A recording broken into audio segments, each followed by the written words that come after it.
1945 সালের 6 আগস্ট হিরোশিমার আকাশে ভেসে গেল একটা বিমান, তারপর একটা ঝলক, তারপর শহর নেই, মানুষ ছায়া হয়ে গেল দেয়ালে।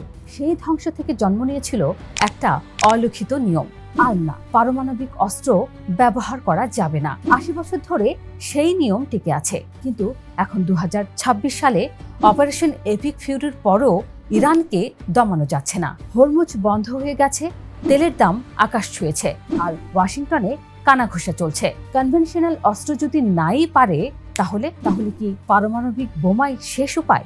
ইরানে পারমাণবিক বোমা পড়লে পরের ঘটনাগুলো ঠিক কি হবে?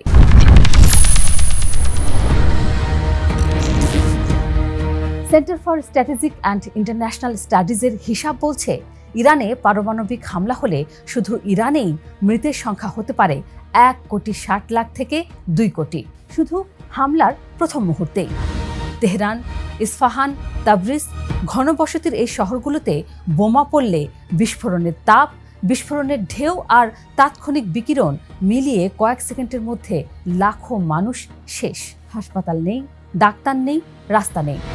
জর্জটাউন ইউনিভার্সিটির জার্নাল অফ ইন্টারন্যাশনাল অ্যাফেয়ার্সের বিশ্লেষণে বলা হয়েছে, এই ধরনের হামলার পর বেঁচে থাকা আহত মানুষদের জন্য পর্যাপ্ত চিকিৎসার কোনো সুযোগই থাকবে না।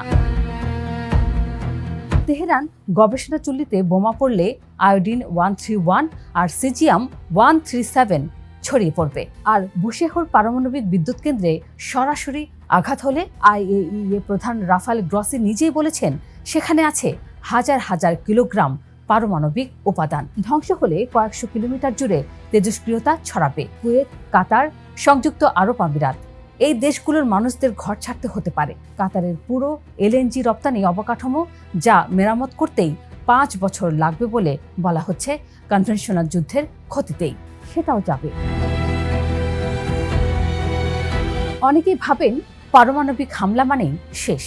ভুল।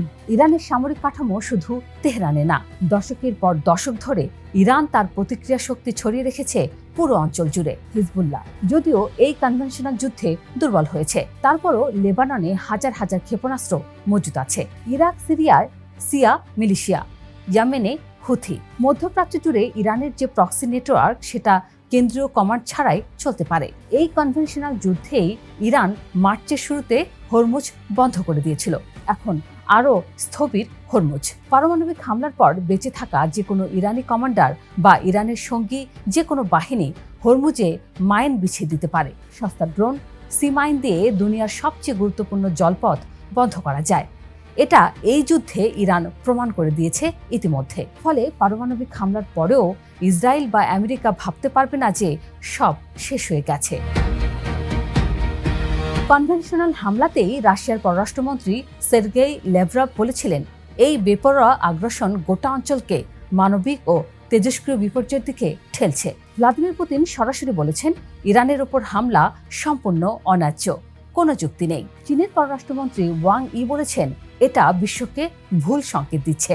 এখন পারমাণবিক অস্ত্র ব্যবহার হলে রাশিয়া আর চীন শুধু বিবৃতিতে থামবে না। পারমাণবিক হামলা মানে জাতিসংঘের নিরাপত্তা পরিষদে সবকিছু উল্টে যাবে। মস্কো ও বেজিং সরাসরি ইরানকে সামরিক সহায়তা দেওয়ার যুক্তি পাবে। রাশিয়ার উপপররাষ্ট্রমন্ত্রী সের্গেই ল্যাভরভ আগেই বলেছিলেন, পারমাণবিক অবকাঠামোতে হামলার পরিণতি হবে বিপর্যয়কর। ল্যাভরভের কথাটা আরও স্পষ্ট, যুক্তরাষ্ট্র পারমাণবিক বোমাওয়ালাদের উপর আক্রমণ করে না, সুতরাং হামলায় ইরানকে পারমাণবিক বোমা বানাতে উৎসাহিত করছে। পারমাণবিক হামলার পর রাশিয়া ও চীন যদি ইরানের পক্ষে সরাসরি অবস্থান নেয়, সেটা হবে 1945-এর পর সবচেয়ে বিপজ্জনক মুহূর্ত। তৃতীয় বিশ্বযুদ্ধের মুখোমুখি হবে বিশ্ব।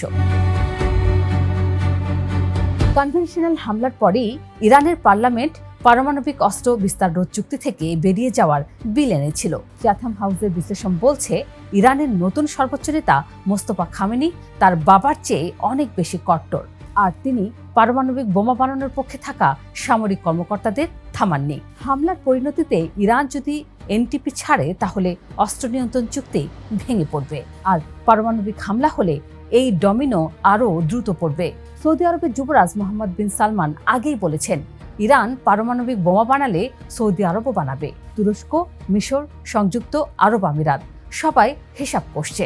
জাস্ট সিকিউরিটির বিশ্লেষণে বলা হয়েছে 2026 সালে পারমাণবিক বিস্তারের ঝুঁকি অর্ধশতক আগের যে কোনো সময়ের চেয়ে বেশি। পারমাণবিক হামলার পরিণতিতে মধ্যপ্রাচ্যের একাধিক দেশ যদি বোমা বানাতে শুরু করে, তাহলে 1968 সালে যে এনপিটি তৈরি হয়েছিল পুরো পৃথিবীকে নিরাপদ রাখতে, সেটা শুধু কাগজ হয়ে যাবে। কনভেনশনাল যুদ্ধেই হরমুজ বন্ধ হওয়ায় আন্তর্জাতিক শক্তি সংস্থা বলেছে এটা ইতিহাসের সবচেয়ে বড় জ্বালানি সরবরাহ বিপর্যয়। ব্রেন্ট ক্রুড ব্যারেল প্রতি $120 ছাড়িয়েছে। ব্লুমবার্গের হিসাব বলছে ব্যারেল $170 হলে পুরো দুনিয়ার মূল্যস্ফীতি দ্বিগুণ হবে। পারমাণবিক হামলার পর হরমুজ পুরোপুরি এবং অনির্দিষ্টকালের জন্য বন্ধ হলে অনুমান করুন কি হবে। ওয়াল স্ট্রিটের বিশ্লেষকরা আগেই বলেছেন তেলের দাম ব্যারেল প্রতি $200 সম্ভাবনার কথা। সেটা হলে শুধু তেল না, পুরো বৈশ্বিক খাদ্য ব্যবস্থা ভেঙে পড়বে, কারণ সার থেকে পরিবহন সব তেলের উপর নির্ভরশীল। আর বাংলাদেশ ইতিমধ্যে জ্বালানি তেলের দাম বেড়েছে। পারমাণবিক হামলার পর ইন্টারন্যাশনাল এনার্জি এজেন্সির যে হিসাব, দক্ষিণ এশিয়া ও মধ্যপ্রাচ্য হবে সবচেয়ে ক্ষতিগ্রস্ত অঞ্চল। পরিবহন খরচ বাড়লে খাদ্যের দাম বাড়বে, সেটার ভার পড়বে সবচেয়ে গরিব মানুষদের উপর। ভিশন অব হিউম্যানিটির হিসাবে এই যুদ্ধের আংশিক প্রভাবেই 2026 সালে বৈশ্বিক জিডিপি থেকে $1.3 ট্রিলিয়ন হারিয়ে যাবে। পারমাণবিক পরিস্থিতিতে এই সংখ্যা কোথায় গিয়ে ঠেকবে তা কল্পনার বাইরে। স্টিমসন সেন্টারের বিশ্লেষকরা বলেছেন বিমান হামলা কোনো সরকার ফেলে দিতে পারে না, আর ইরান 2026 সালে এই যুদ্ধে বিপর্যস্ত কিন্তু ভাঙেনি। Bulletin of the atomic scientist লিখেছে, আমেরিকা যখন জেসিপিএ ভেঙে দিল, তখন থেকেই ইরানের ভাগ্য ইরাকের মতো নির্ধারিত হয়ে যাচ্ছিল। পারমাণবিক হামলা সেই গল্পের শেষ অধ্যায় হবে না, উল্টো নতুন এক বিপজ্জনক অধ্যায়ের শুরু। হিরোশিমার পর 80 বছরে যে নিয়মটা টিকেছিল, পারমাণবিক অস্ত্র ব্যবহার করা যাবে না, সেটা ভাঙলে পৃথিবীর কোনো দেশই আর নিরাপদ না। উত্তর কোরিয়া, পাকিস্তান, ভারত সবাই নতুন হিসাব কষবে। এআই পরিচালিত নতুন প্রজন্মের পারমাণবিক অস্ত্র প্রতিযোগিতা শুরু হবে, আর এই হামলার সংকেত পাবে দুনিয়ার প্রতিটি ছোট দেশ। কূটনীতি কাজ করে না, পারমাণবিক বোমায় একমাত্র নিরাপত্তা। ইরানি প্রতিনিধি IAEA-তে ইতিমধ্যে বলেছেন এই হামলা এনপিটির ভিত্তিতে অপূরণীয় আঘাত দিয়েছে। পারমাণবিক হামলার পর সেই কাঠামো শুধু ভাঙবে না, রীতিমতো ছাই হয়ে যাবে। ফলে প্রশ্নটা এখন ইরান বাঁচবে কি মরবে সেটা না, প্রশ্ন হলো হামলা হলে পৃথিবী কি আর আগের মতো থাকবে? আর উত্তর একটাই, থাকবে না। আর এত সব হিসাব উলটপালট করে ট্রাম্প নেতানিয়াহুরা বোধহয় সেই ঝুঁকিটা নেবে না, এমনটাই মত বিশ্লেষকদের।